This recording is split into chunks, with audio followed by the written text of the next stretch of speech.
Hi there, very good day to all who are joining us live on this Closing Bell edition. I'm Stacy Pereira, and well, it is Friday for the markets. You could say at least that cheer coming back on the Lal Street. We are just closing short of reaching those 24,550 odd levels. So we've shut shop around 24,540, about 1.6% of gains for the Nifty. Similar for the Sensex as well.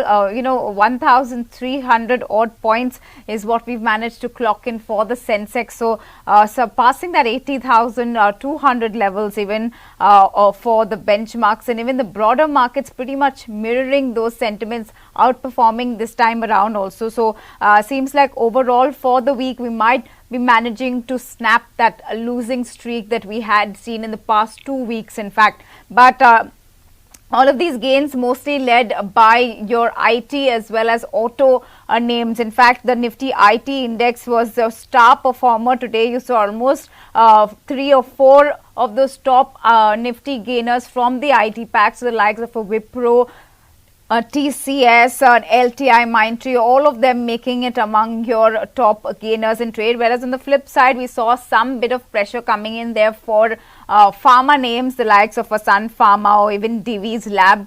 Those are the ones that did buckle under some pressure. But overall, we did see most of your sectoral indices at least staying in the positive in today's session, which is why we will perhaps see that reflection even come in the weekly numbers and how the markets would perform for the overall week. We did see quite a range bound week, we could say, even though it was a truncated one with yesterday being a holiday. But managing to stay within those range and not going below that 24,000 that was going to be acting as that support level. But from here on, it can perhaps just move up and up. Let's discuss which kind of stocks one and strategies that one could adopt in this environment, and how certain stocks have been performing all through the day, especially today, since we already mentioned it was the day for IT as well as auto stocks. Let's get discussing that, and joining me now is Brijesh Ail. He is joining us from IDBI Capital Markets. He's the head of technical and derivatives of retail research there. Good afternoon, and thanks so much, Brijesh, for giving us your time and speaking with us here at Moneycontrol. Well, quite interesting to see how the markets, of course, the handover today was quite positive.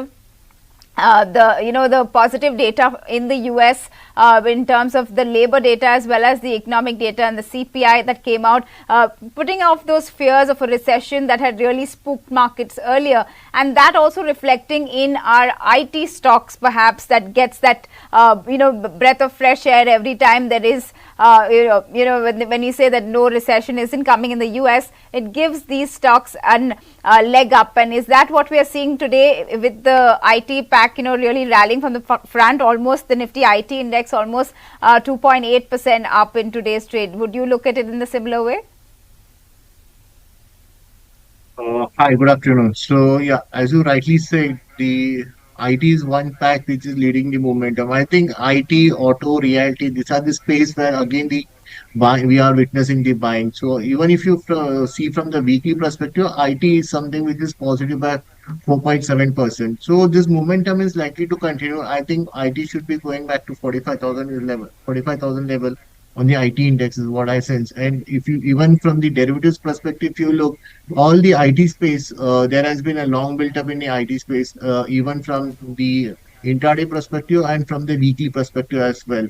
So I think it's both like mid cap as well as the high beta. All of them, all of the spaces are looking positive. Coming week should be a follow through, should be seen in the IT space. So definitely IT is one where people should be having the long position for the next week. Right, long positions, but if one has to choose between your large cap IT names versus the mid cap, because there are a couple of pockets within the mid cap IT space also that look quite interesting. Where should one be looking or finding value at this time? Because IT for now at least was always a sector where you're saying it's still time to turn around, but has that time come? And within the mid cap space, do you think there is more interest versus the bigger names? Possible. Maybe the percentage return can be more in the mid cap space. The larger might move a little bit slower. But then if you look at the stocks like Coforge and the Birlasoft, there's a good amount of formation which we are seeing, and I believe this continuation will be there. Emphasis was something which has given a very strong closing from the technical perspective, and 6% gain on an intraday basis is quite a good number. So I believe this emphasis, Coforge, and then Birlasoft from the mid-cap space can be kept on a watch list.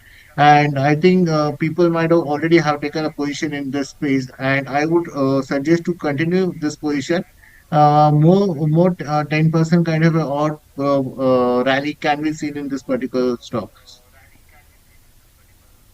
Right, interesting picks within the mid-cap IT space, but also let's shift focus towards the auto pack, and that one also we saw the likes of, quite divergent actually, because we saw M&M on the back of all of that news flow that really rallied ahead. So did Tata Motors, but Maruti Suzuki was among one of the laggards. Now, M&M of course had the new launches that it was offering, and a couple of brokerages that have come out with positive notes on the same. But within the auto pack, is there very different and stock picking that one needs to do, cherry picking that one needs to do within the four-wheeler and two-wheeler space, because they seem quite divergent. Like at one point you have a Maruti Suzuki in the four-wheeler, which is seeing some bit of pressure in the stock, whereas you're seeing the almost opposite happened with M&M, where today that stock has rallied close to 3.5%. And in the two-wheeler space, again, you have the likes of a Hero Motor that is seeing down and about, seeing some kind of pressure, whereas there is an Ola Electric which is just launched, and that has just been zooming ahead, one would say, or rather charged up ever since its its IPO, ever since its listing. So how should one be really looking at the auto space, and give us your picks within the two-wheeler and four-wheeler space, and how are they looking? And specifically Ola, if you would want to give some more interesting, of course it's just listed, so we might not be able to give that many technical aspects to it, but HSBC has initiated its first buy call on the stock, which is why today again you saw it rally pretty much up ahead. So are you looking at positive prospects as well for this particular Ola Electric? Okay, fine. I'll start with the Ola Electric. So the basically, as you said, is a newly listed counter, and right now it's up by 22 points today at 133. So there is a limited chart, and but what we had the subscribe thing for the Ola when the issue was there, and we believe over a near term we can go back to 150 plus 180 level. This is what the directional view our fundamental analyst has for the Ola. So definitely somebody who has taken a position should hold on to the long position. And precise level, it would be a bit difficult to explain how exactly it will go. But from the momentum and from what the streets are expecting, I believe another 50 points kind of a odd rally can be seen in the Ola.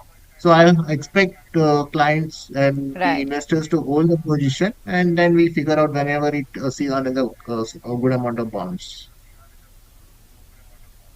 Right, so you can keep that position if you do have it. If you manage to get that allotment to the IPO, then this is a good time, because the stock pretty much has hit upper circuit in the 2-3 days that it has traded in. After HSBC's buy call, the target they have put is about 140 rupees per share, and you're seeing right now on your screens it's trading at about 132, so not too far away. And they do see the whole EV penetration and that game really changing the prospects, and they believe Ola is worth investing in if they do sustain the regulatory support as well, that if they would get from the government, as well as they have that ability to reduce costs further, because they are getting themselves into the battery cell production and the rest. So it seems like a win-win. Now let's talk about another stock that really saw a good brokerage note.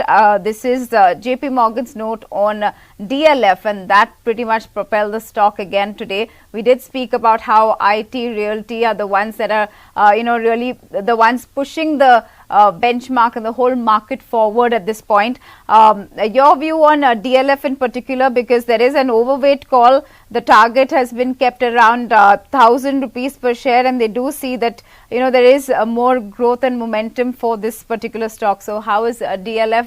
Are there entry points at somewhere, or do you think one could wait for a correction and then look at a stock like DLF?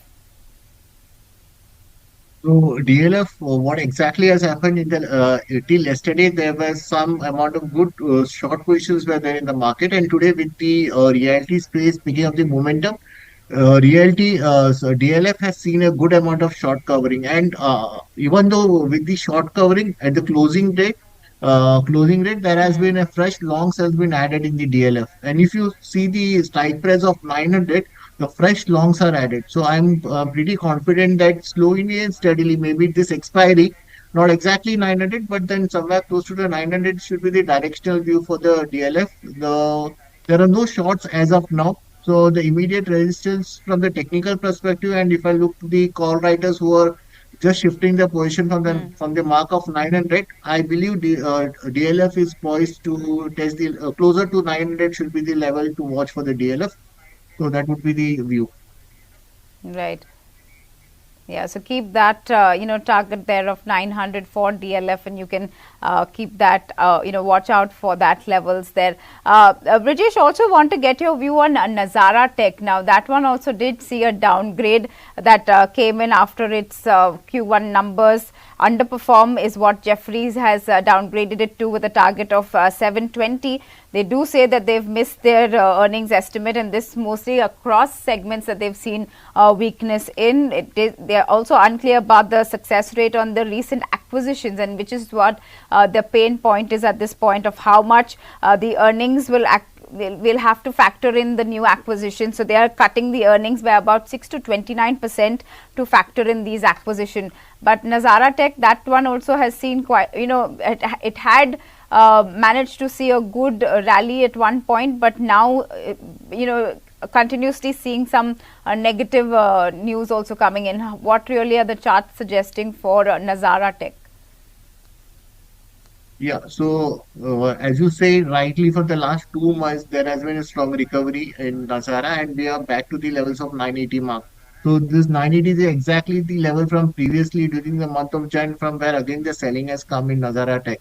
So I believe it is now trading close to the resistance zone. Right now it's 940. So this 950 to 980 is a supply point for the Nazara Tech. So I believe somebody is having a position should slightly reduce the long position, because there are fair chances that this is close to the resistance zone and some profit booking ease off can be seen. And in case of ease off, 850 is the downside target for the Nazara. So one has to be little bit cautious. I would be requesting, advising to reduce their position. Maybe whatever they are making, 50% should Hmm. be profit booking should be done. Is what I believe. Right, so reduce the positions if you do hold a Nazara Tech, is what Brijesh would suggest at this point, especially what we're seeing the stock pretty much do in the past couple of weeks at least. Now, there's also some source-based news that is coming in today. Among our gainers were also a couple of private banking names. Now, there is news coming in that the former Axis Bank executive Sumit Bali is likely to be joining Yes Bank, and he might join as the country head for retail assets. Now, Sumit Bali will be reporting then to Yes Bank's executive director, that is Ranjan Pental, and in his new role, if he does take over, remember this is source-based information that we're getting, but he is. This can perhaps happen by the end of August, is what is being suggested. Now, again, the private banking space also has been quite interesting. We are finally seeing some names. Today also among your most active stocks was an HDFC Bank, and we are seeing after financials be that, not really the ones putting up that steam. We are seeing some bit of action coming in this space. Would you think that there is more momentum, or we could see the banking and the bank, even the Nifty Bank index for that matter today has gained about 1.5%, mostly pushed by these private names. Do you think there is more steam here, and one could look at a couple of names within the components within the Nifty IT pack, Nifty banking pack? I beg your pardon. So, basically, the Bank Nifty was one which was underperforming, and Bank Nifty was some which has seen a very strong breakdown below 50,000 level. But today, definitely, there has been a good recovery. So, the point for the Bank Nifty is very clear.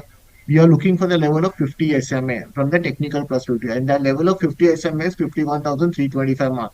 So as long as Bank Nifty is below 51,500, 51,000, this is the range it has seen a breakdown. So more or less, we can see a pullback to 51,000, 51,000, 51,500. When I say the pullback, there are specific stocks which can contribute to this rally. For example, HDFC Bank is something which is very strongly holding to the level of 1600. And there has been a gap in HDFC Bank closer to 1730. So we believe this gap is likely to be filled in the maybe next 2 to 3 weeks kind of a time frame. So we are positive on HDFC Bank. So it's almost 100 points move in from the current point. So we are positive in HDFC Bank and Hmm. Axis, irrespective of the news. A few days before, the Axis Bank almost Right. came to the value of 200 SMA. And whenever the stocks do come at the value of 200 SMA, it has a tendency to bounce back to 50 SMA.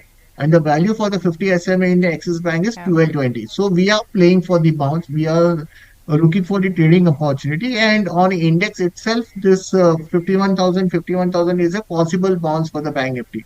So right now we are explaining that Yeah. there can be a bounce kind of opportunity which can be used as a trading opportunity in this particular stocks. Right. So look for that bounce opportunities within the private banking space for Axis Bank as well as the Nifty Bank Index. That would be interesting. And since we're talking about banking and the financial and NBFC space, we are Money Control is getting an exclusive scoop on Bajaj Housing Finance. Now, this, remember, is Bajaj Finance arm, and they are looking to list separately, or rather, form a separate arm, and they are aiming for an valuation between 56 to 59,000 crore rupees for the IPO that they're planning. This IPO could be launched perhaps in the first half of September, is what sources are telling Money Control. And remember, it was only in June that they had gone ahead and filed their draft red herring perspective with SEBI, and this was somewhere around 7,000 crores. We are getting to understand now that they perhaps are trimming this amount to somewhere around 6,300 or 6,500 crores is what they could be looking at. And remember, all of this is because RBI has a mandatory requirement for that upper layer NBFCs to be listed separately, and which is why this will be that delisting of sort, or rather a separate listing that Bajaj Finance will have to do with Bajaj Housing Finance now, and this can come anytime in first week of September is what we are getting to understand. Just if you look at the market cap of both Bajaj Finance as well as Bajaj Fin Services, that stands somewhere around 4 lakh crores for Bajaj Finance and 2.46 lakh crores for Bajaj Fin Services. How are you looking at both of these stocks, Brijesh? Is it, is there like a turnaround happening for either both of these Bajaj twins, and now with a new listing likely to happen, is there, will it actually see that kind of valuations that it's seeking? Yeah, I we believe that the Finance, which recently had a correction, so this level of 6,400, 6,500 are the multiple demand zone. So it has been observed that whenever it comes close to 6,500, that has act as a demand, and the level of 7,300 has acted as a resistance zone. So we are of the opinion that this stock is definitely poised for the bounce from the current level, and a good amount of bounce. So we are confident that this can go back to 7,000 plus level. So we are advising to take the long positions in the from the directional point of view. So more, if you compare both Bajaj Finserv and Bajaj Finance, we are convinced more on the Bajaj Finance part. So this is one bet we are asking Hmm. clients to take the long position. And I believe 7,000 plus 7,200 should be the level to watch on the higher upside. Well, quite interesting there. Both of those Bajaj twins, have quite a good areas that you could look at. Brijesh prefers Bajaj Finance compared to Finserv, and of course that will be the one that will be looking at, having a different arm for the housing finance if it does go ahead with its IPO in the first week of September at least. Well, with that, we're completely out of time. So let me thank Brijesh Ail for giving us his time, helping us understand these stocks that have been the movers and shakers in trade today. And I wish him a happy weekend. And to all our viewers, well, markets have close in the positive, but we also have news that is coming in from the Election Commission regarding all of the assembly elections. Now, we do have Jammu and Kashmir, which will go to polls in 3 phases. We're given to understand starting from September 18th onwards. So, in less than a month from now, we are getting back into that election mode with the assembly elections. So, you're going to see Jammu and Kashmir go in there first. Haryana will be voting on October 4th and on October 1st. I beg your pardon, and the results will be announced on October 4th. At least that's the news that's coming in from Election Commission as we speak. But overall, markets in good spirits, we could say, ending the week in the positive, about 1% of gain for both the Sensex and Nifty. Pretty much all your sectoral indices, barring pharma a little bit, have closed in the green, and we'll wait and see how we take off for next week. As of now, quietly, nicely poised, we would say 24,500 levels on the Nifty, as well as 80,200 levels for the Sensex. So we have only further up move from here, perhaps, unless there is some bit of a correction or external headwinds that go to change or spoil the party for the markets. For now, it's a goodbye, and thank you from all of us that put this show together. Thanks so much for tuning in. I'll be back on Monday morning. See you then.